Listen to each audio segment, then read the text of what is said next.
Hola, ¿qué tal? ¿Cómo están? Hoy vamos a hablar de preprocesamiento. Vamos a continuar un poco con algunas cosas que estuvimos viendo en la clase anterior. Eh, Puntualmente, hoy vamos a estar trabajando en este primer video en cuestiones de limpieza e integración. Pero antes que eso, les comento por qué es necesario preprocesar.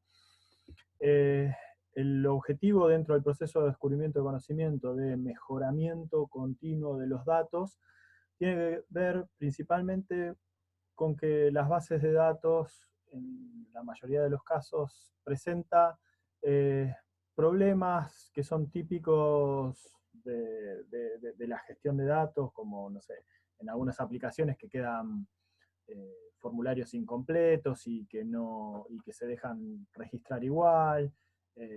Eso va generando datos faltantes en algunos atributos, campos que quedan obsoletos porque no se registran más esos valores, o por ejemplo empiezan a aparecer por ahí si tengo algún sistema con algún tipo de monitoreo basado en sensores, puedo empezar a registrar algunos valores con ruidos, o en algún caso puede ser que ese ruido no sea tal, sino que haya una presencia de valores extremos. Por alguna situación eventual se registraron valores que son excepcionales, ¿sí? Entonces, para poder ingresar o para poder aislar a los datos de todos esos fenómenos externos que pueden llegar a provocar, arribar a decisiones que muchas veces pueden ser espurias dentro del proceso de descubrimiento de conocimiento, es que se opta por trabajar en una etapa de mejoramiento de los datos que tiene que ver con el preprocesamiento. En esta etapa va a estar el foco puesto en mejorar la precisión, la integridad, consistencia, la puntualidad, es decir, que los datos sean oportunos para el proceso de toma de decisiones. En las tareas básicas del preprocesamiento, como les mencionaba recién, tienen que ver en principio con una etapa de limpieza, otra de integración, que ya estuvimos viendo algo la clase previa, en una de las primeras partes, que es el proceso de ETL para alimentar un data warehouse. Va a tener también abocada algunas tareas de transformación de datos para homogeneizar algunas unidades de medidas, que muchas veces hay algoritmos que son muy sensibles a, a las unidades de medidas. Y por último, eh, reducción de datos.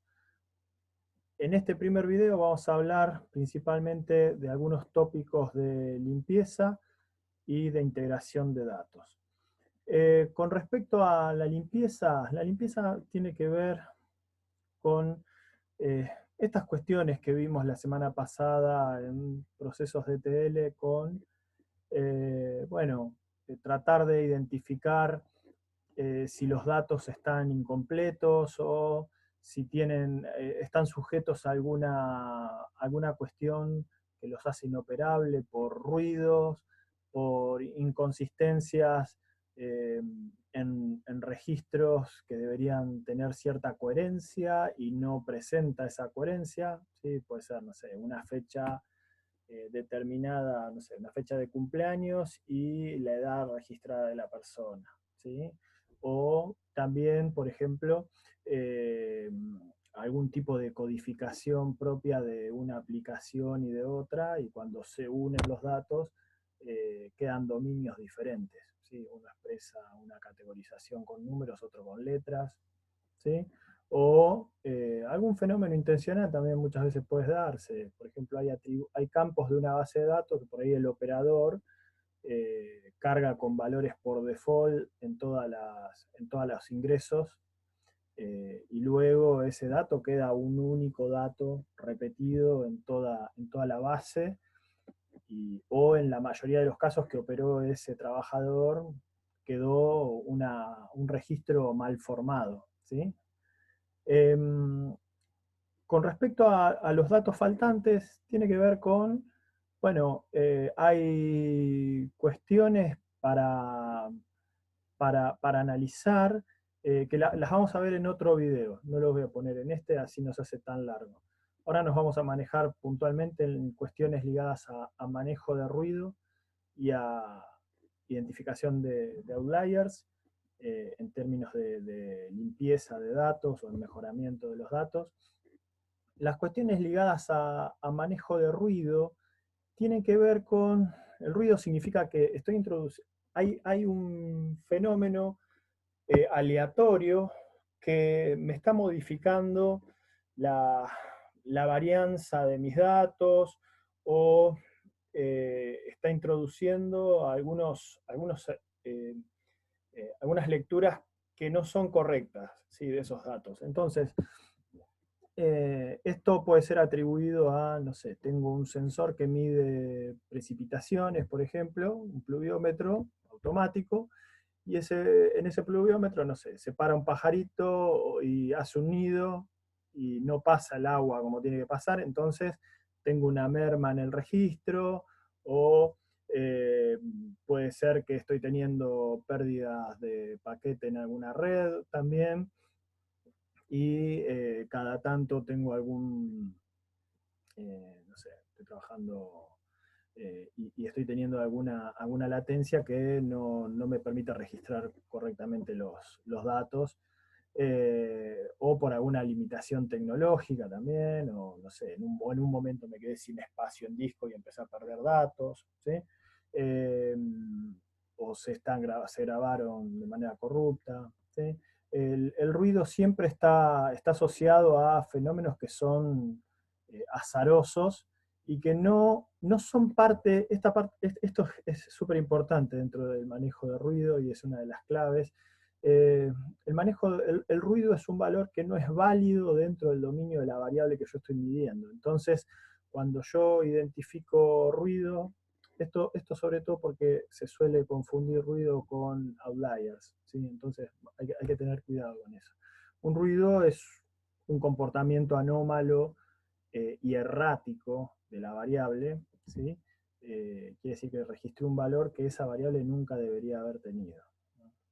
La forma de manejar variables con presencia de ruido tienen que ver con abordajes que pueden ser de manera univariada o multivariada, es decir, si yo voy a trabajar sacando información del resto de las variables para corregir esa, o si solamente voy a corregir la variable que posee ruido sin mirar el resto.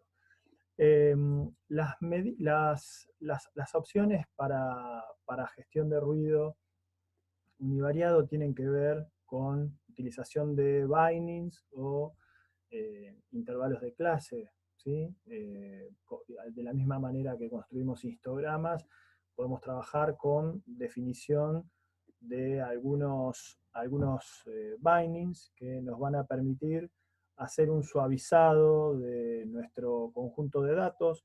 También algunas técnicas de regresiones, ¿sí? Una regresión lineal, uno podría pensar que esa recta es la mejor representación de los datos y todo lo que se va alejando de la recta es muy ruidoso, y podría tratar de traer los datos a valores conocidos representados por esa recta.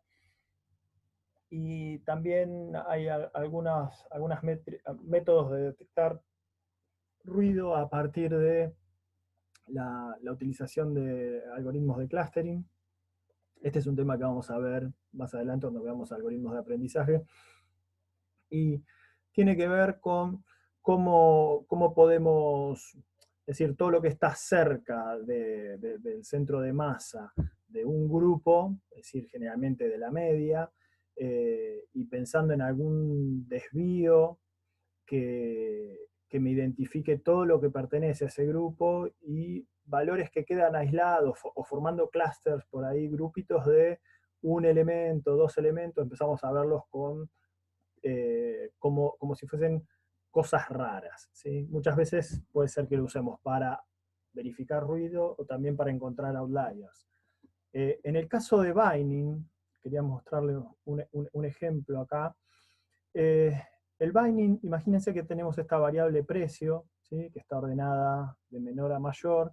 Uno puede definir estos binds, estos intervalos, y tratar de mejorar el comportamiento de la variable esa a partir de, por ejemplo, suavizar dentro de ese rango por alguna medida que puede ser o la media, ¿sí? Reemplazaría todos esos valores por un valor medio, ¿sí? Acá eso podría llegar a reemplazarse por la media, o por valores extremos, es decir, dentro de este binding, yo podría querer conservar el primero y el último valor, regenerar hacia adentro y completar la serie. Eso lo que va a hacer generalmente es aplastarla. Es decir, si yo tengo un movimiento que es algo espasmódico en la variable o ruidoso, ¿sí? Si tengo una cosa así, cuando uno haga el binding, esa variable va a empezar a tener un comportamiento más así. ¿Sí? La voy a ir aplastando. Y eso muchas veces ayuda a reducir el ruido y aislar algunos efectos de mediciones que pueden ser erróneas, y tiene otros usos después también también para evitar que el análisis en algunos intervalos de tiempo también sea también muy errático, o que capture demasiada turbulencia de alguna medición continua. ¿Sí? Bien, volviendo acá, entonces, eso por un lado para identificar o gestionar ruido. Y por otro lado, el manejo de la identificación de valores atípicos o outliers también, o extremos. En este caso, la medición tiene que ver con el dominio del problema, pero se registra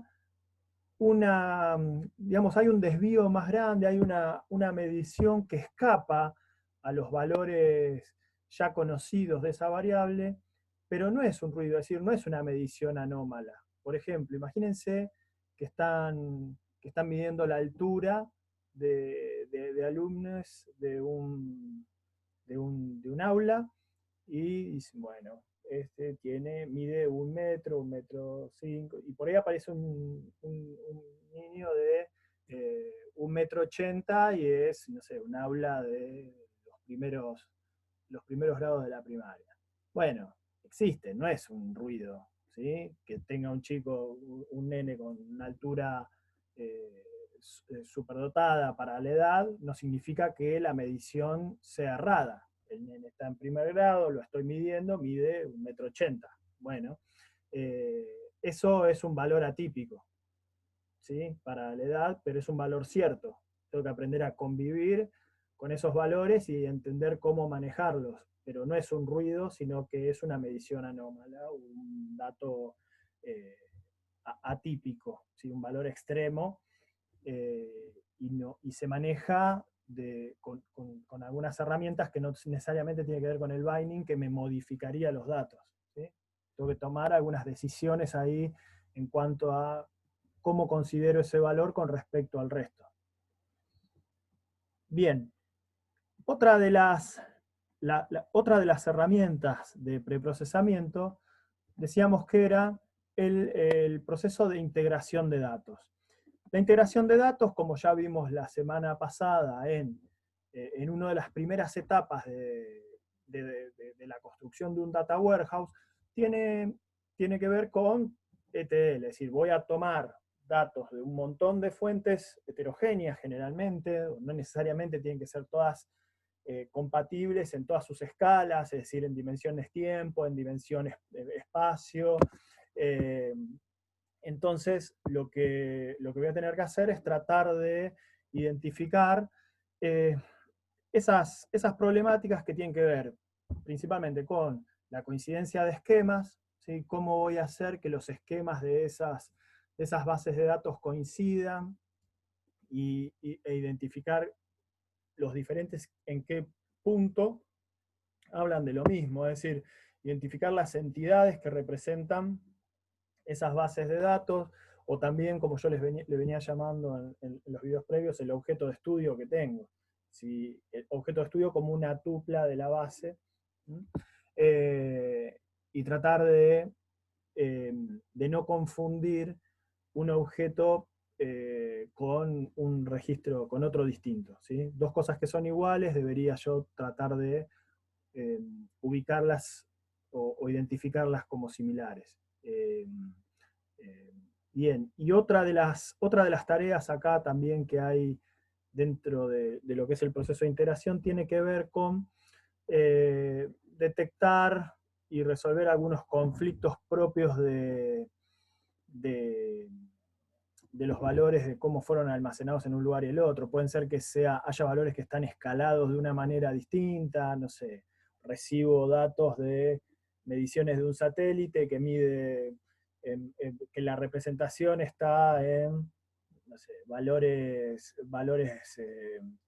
en digitales, digamos, de 0 a 256 bits, pero recibo, no sé, de otro lado me vienen con valores en reflectancia, ¿sí? Con los valores propios de la reflectancia que tiene eso. ¿Sí? Bueno, ahí tengo que empezar a tratar de homogeneizar esos tipos de datos para que las lecturas sean similares. Lo mismo ocurre, no sé, con unidades de medida. Estoy leyendo unidades de medida de un país que pueden ser distintas a la de otro. Bueno, tengo que tratar de homogeneizar eso, o mediciones no sé, de variables de temperatura. Uno mide en Fahrenheit, otro Celsius, ¿sí? Cuestiones de ese tipo van a estar ligadas a los problemas más frecuentes de integración. Ahora, hay una cuestión ligada a la integración que tiene que ver también con la redundancia de los datos que estoy integrando. eh, Principalmente pensando en no escalar en tamaño de mi conjunto de datos que voy a usar o que estoy conformando para empezar a elaborar ese sistema de soporte de toma de decisiones, que no sea una recopilación de datos que hablan todos de lo mismo. ¿Sí? Entonces, uno lo que tiene que ir haciendo es tratando de, si no es el que construyó las bases de datos donde estoy tomando los datos, o me vienen bases de datos de afuera y tengo que ver cómo es el comportamiento entre esos datos, generalmente lo que se empieza a analizar es cómo son las relaciones entre entre las variables que estoy recolectando desde las diferentes fuentes de datos. Y esa verificación generalmente se hace a partir de una prueba de chi cuadrado para variables nominales, ¿sí? ¿Se acuerdan de la prueba de chi cuadrado? Que me va a permitir a partir de identificar cuáles son valores esperados y valores conocidos de esas variables categóricas, determinar cuán relacionada está una con la otra a partir de coincidencias en etiquetas. ¿Sí? Entonces, con eso y con coeficiente de correlación de Pearson para variables continuas. Esto también viene medio agarrado a las manos, de los pelos, porque uno, uno tiene que pensar qué cosas está comparando acá también. ¿Sí? Piensen que la correlación de Pearson generalmente tiende a comparar relaciones lineales, entonces, bueno, pero sí son buenas herramientas para una primera aproximación, detectar cuáles son las variables que más o menos tienen, valga la redundancia, la misma variabilidad, y que ese conjunto de datos que yo estoy armando, cuán factible es que todas las variables estén súper correlacionadas, ¿sí? Y que tenga un montón de información redundante. Esto no significa que vamos a andar podando y eliminando variables a tontas y a locas, ¿sí? como decía Lelutier, sino que vamos a tratar de ir teniendo un dataset controlado donde sepamos, a medida que vamos agregando fuentes de datos y vamos construyendo nuestro conjunto de datos, podamos saber qué nivel de asociación tienen las variables y qué nivel de redundancia estamos manejando. ¿Sí? Eso es clave. No significa que vamos a eliminar, sino que tenemos que entender qué cantidad de información tenemos y cuánta está duplicada, básicamente. ¿Sí? Bien, hasta acá llegamos con la primera parte de este video, que sería la parte de limpieza e integración de datos. Ahora vamos a ver, en el próximo video vamos a ver tratamiento de datos faltantes, que también tiene que ver con la etapa de limpieza de datos.